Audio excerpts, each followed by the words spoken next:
The final hour, the town's last hope. The night was colder than ever, a thick fog covered Willow Creek, making it hard to see.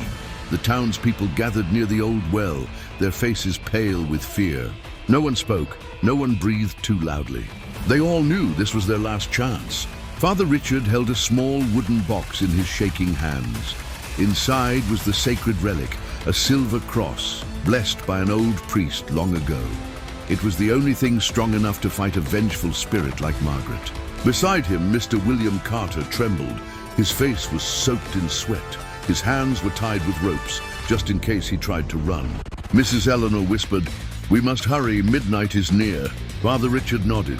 He took a deep breath and stepped forward. The ritual had to begin.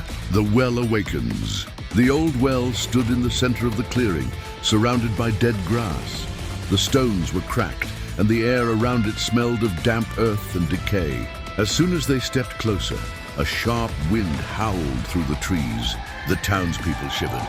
Then, a long, slow creaking sound came from the well, like something moving deep inside. Mr. Carter whimpered.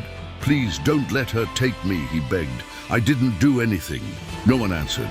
Father Richard raised the cross. His voice was steady, but his heart pounded in his chest. "Margaret, spirit of the forgotten," he called, "you have taken your revenge.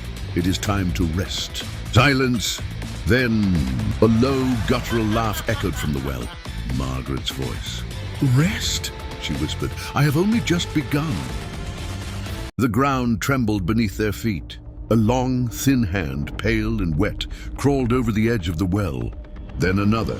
Slowly, Margaret pulled herself up. Her dress was soaked in old blood. Her hollow black eyes glowed with hatred. The townspeople gasped and stepped back. Margaret smiled. Her teeth were sharp, jagged. She turned her head, her dark eyes locking onto Mr. Carter. "You," she whispered, "come to me." Dragged to the depths, Mr. Carter screamed. He fell to his knees, sobbing. "Please, I swear it wasn't me," he cried. "I never hurt you. It was my grandfather." Margaret stepped closer, her bare feet leaving wet black stains on the ground. "The blood in your veins is the same," she hissed. Invisible hands grabbed Mr. Carter. His body jerked forward, dragged toward the well. He kicked and struggled, but it was useless. The townspeople watched in horror as his fingers clawed at the dirt. "No, no, please," he sobbed. Margaret tilted her head. She raised one hand. Mr. Carter's body lifted into the air, his arms and legs flailing. The wind roared. The trees bent as if bowing to her power. The townspeople screamed as a force of darkness spread from the well, swallowing the light. Father Richard held the cross tighter. He had to act now, or they would all be doomed. The final battle. Father Richard stepped forward, holding the cross high. "By the power of the Holy Spirit," he shouted, "I command you to release him." Margaret shrieked. The force holding Mr. Carter vanished, and he crashed to the ground, gasping. Margaret turned her black eyes on Father Richard. "You cannot stop me, priest," she hissed. "They killed me. They let me rot, and now they will all suffer." Father Richard's hand shook, but he did not lower the cross. "You are lost, Margaret," he said. "Your pain is great, but vengeance will not bring you peace." Margaret let out an inhuman growl. The wind howled louder. The ground cracked beneath them. Then she lunged at him. Father Richard thrust the cross forward. The moment it touched her forehead, a blinding light exploded from it. Margaret screamed. Her body twisted, smoke rising from her skin. The darkness around her trembled. The air burned with the scent of fire and rain. The priest chanted louder, his voice echoing through the night. "In the name of God, I seal you away."